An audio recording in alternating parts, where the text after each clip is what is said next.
When it arrives, the Galaxy S23 will have some big shoes to fill, but we are confident that Samsung can pull it off with its new flagship phones.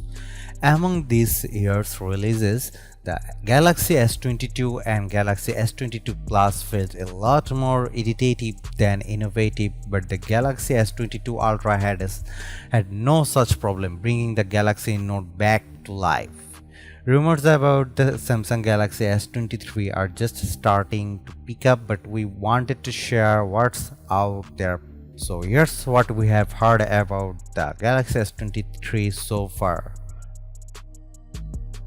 The Samsung Galaxy S23 has been tipped to ditch Samsung's Exynos chip in favor of Qualcomm Snapdragon 8 Gen 2. A leak says that the S23 and S23 Plus will both get an upgraded 12-megapixel front camera for better selfies. This would fit with Samsung looking for alternative chipsets, even those from MediaTek rather than current partner Qualcomm. Obviously, none of these are 100% confirmation, but Samsung might still be interested in improving its Exynos brand. We'd welcome this, considering that the Exynos 2200 failed to meet our expectations, lagging behind the Snapdragon 8 Gen 1 in our Galaxy S22 Plus benchmark tests. The only other thing we have heard is that Samsung might refer to the Galaxy S23 internally as Project Diamond. Previously, some thought this codename instead referred to a third foldable, but that's apparently not the case according to DSCC analyst Ross Young.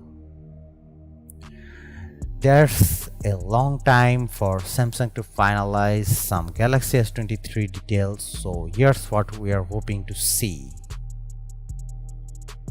A post from famed Samsung leaker Ice Universe on Twitter claims that the Galaxy S23 Ultra will have a whopping 200 megapixel main camera, a holdover rumor from the earlier days of S22 speculation. This camera will supposedly be optimized for several years.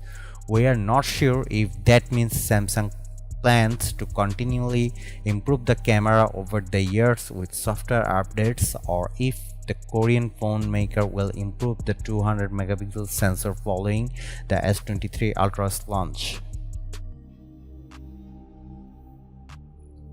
The Galaxy S22 launched in February, so we'd expect a similar timeline for the Galaxy S23.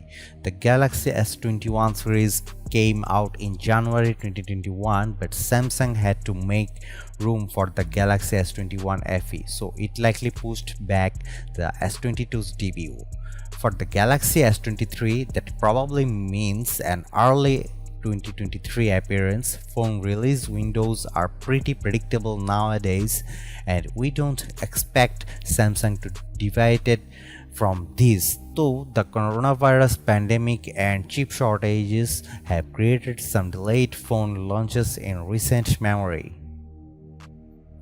This camera rumor has gained additional believability since a new report says Samsung's working on a second-gen 200 megapixel sensor, and we will use it in the S23 if all goes to plan. However, another leak says it may not be second-generation ISOCELL HP3 sensor Samsung goes for after all, but the older ISOCELL HP1.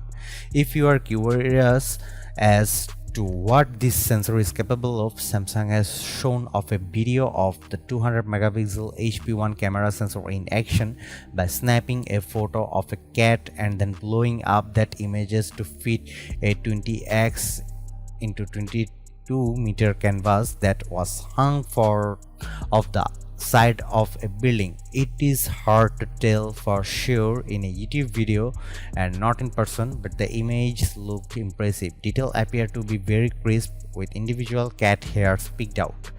This is something even cameras on some of the best phones can struggle with due to their lower megapixel counts. Samsung's video definitely suggests that a 200 megapixel main camera could be the key to unlocking more out of its Galaxy phone photography. There's a long time for Samsung to finalize some Galaxy S23 details, so here's what we are hoping to see. Better battery life. The battery life on all three Galaxy S22 models is in a word disappointing. Even the Galaxy S22 Ultra with its 5000 mAh power pack couldn't last as long as phones like the OnePlus 10 Pro or iPhone 13 Pro Max. The mid-range Galaxy A53 doesn't have stellar battery life either. Samsung needs to up its game with battery life, shrinking the power packs from the Galaxy S21 to the Galaxy S22, and Galaxy S22 was not a wise decision and obviously hurt both phones in testing.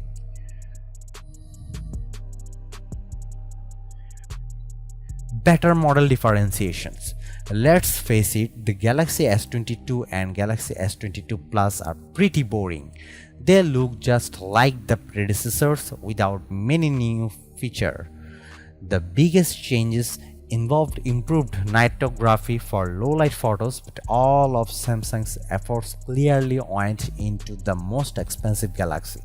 While understandable, we'd really like to see the Galaxy S23 and S23 get something that makes them more than iterative upgrades, whether it's a fresh design, stronger cameras, or display refresh rates that actually dip to 10 Hz, since the Galaxy S22 and Galaxy S22 Plus did in fact feature a minimum of 48 Hz instead of the 10 Hz Samsung initially advertised. We just don't want the Galaxy S23 and S23 Plus to bore us. The Galaxy S23 Ultra though should be anything but boring. Samsung executive Ro Tae-moon may have just told us that the Ultra will be returning for the S23 lineup and that it isn't going to disappear anytime soon.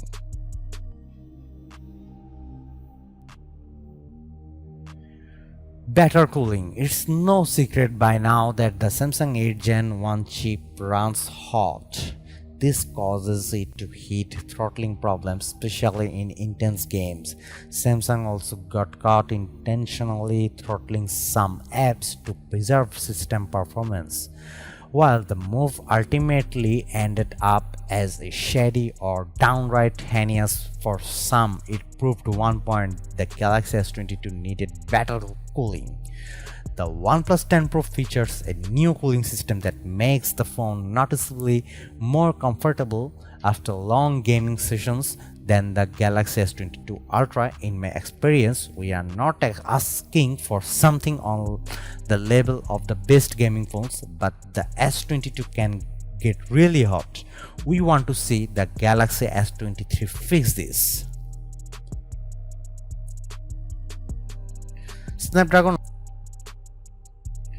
Snapdragon or better Exynos. Look, we are all for breaking Qualcomm's near monopoly on Android phones in some parts of the world.